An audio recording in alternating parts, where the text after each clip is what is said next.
Hello guys, welcome back to my YouTube channel Dwarka MSc zoology. So guys, इस video में आज हम लोग डिस्कस करेंगे एमएससी जूलॉजी 4th सेम के first paper animal behaviour and neurophysiology के second topic reflex and complex behaviour.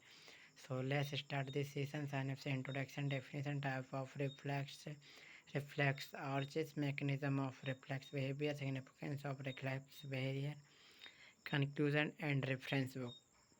पहला, introduction. Animal में कुछ ऐसे बिहेवियर पाए जाते हैं जो इनवॉल्यूंटरी यानी कि अनैच्छिक होते हैं, उन्हें रिफ्लेक्स बिहेवियर कहते हैं। यह बिहेवियर किसी बहुउत्तेजनात्मक कारण प्रतिक्रिया के में अनिश्चित रूप से होते हैं। इनमें सोचने व समझने का समय नहीं मिलता। इनका कंट्रोल स्पाइनल कॉर्ड द्वारा होता है। उसके बाद में डेफिनेशन। रिफ्लेक्स एक्शन अनैच्छिक रूप से ग्राह्य उद्दीपनों के फलस्वरूप उत्पन्न होती हैं। यही नर्व पर व उनके मैकेनिज्म पर पेस्ट होती हैं। Types of reflex action. पहला, सिंपल रिफ्लेक्स। यह क्रियाएं स्वतः होती रहती हैं तथा इन पर जंतु का किसी भी प्रकार का कंट्रोल नहीं रहता। ये वंशगत होती है। उदाहरण, मिठाई देखकर मुंह में पानी आ जाना। उसके बाद कंडीशनल रिफ्लेक्स। यह क्रियाएं जंतुओं में स्वयं के अनुभव के आधार पर होती है, वंशगत नहीं होती हैं। एग्जाम्पल, एक अच्छे वैज्ञानिक थे पावलोस एक्सपेरिमेंट, जिन्हें डॉग्स और कुत्ते का घंटी और फूड का किया था। जैसे कि पहला, बिफोर कंडीशनिंग के उनने ऑब्जर्व किया, कुत्ते को फूड प्लस डॉग साथ में बताया तो उसकी लार टपक गई, सलाइवेशन हुआ। फिर बॉल और डॉग दोनों को बताया, नो सलाइवेशन। फिर ड्यूरिंग कंडीशनिंग, बैल plus food plus dog, salivation हुआ। फिर आफ्टर कंडीशनिंग, बैल और डॉग को जब किया, घंटी बजाई और डॉग को बुलाया तो उसका सलाइवेशन हुआ। उसे पता था कि बैल बजी तो खाना मिलेगा। है कंडीशनल रिफ्लेक्स का एग्जाम्पल है। सो रिजल्ट, जैसे ही बैल बजी डॉग का सलाइवेशन स्टार्ट हो गया, उसे पता था कि बैल बजी तो खाना मिलेगा। है कंडीशनल रिफ्लेक्स का एग्जाम्पल है। फिर रिफ्लेक्स आर्च।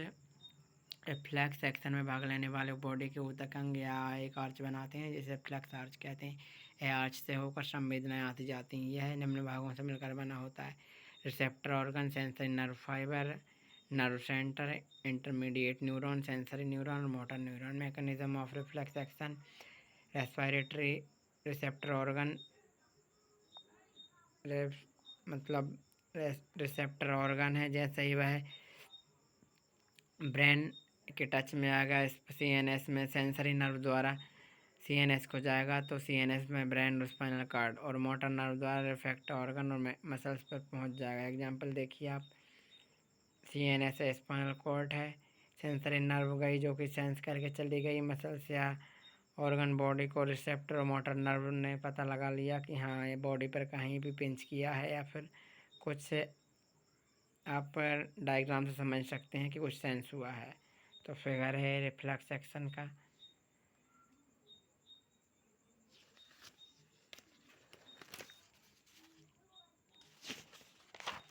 इसके बाद significance of reflex action. Animal अपनी रक्षा या डिफेंस बिना सोचे समझे तीव्रता से कर सकते हैं। इन एक्शन का ब्रेन पर कोई इफेक्ट नहीं होता है, इनवॉल्यूंटरी होती हैं रिफ्लेक्स एक्शन में जो होती हैं। कंक्लूजन, अर्थात रिफ्लेक्स एक्शन क्रिया के विपरीत प्रतिक्रिया के व्यवहार बाहरी उत्तेजनाओं का होती हैं। यह उन्हीं में होती हैं जिनमें नर्वस सिस्टम पाया जाता है। अदर एनिमल में यह नहीं हो सकती। रेफरेंस बुक्स, जो बुक्स आपको रेफ़र की हैं अदर वीडियो में, उन्हीं को देख सकते हैं। सो गाइस, आपसे रिक्वेस्ट है कि आप हमारे यूट्यूब चैनल को शेयर, सब्सक्राइब एंड लाइक करना ना भूलिएगा। धन्यवाद।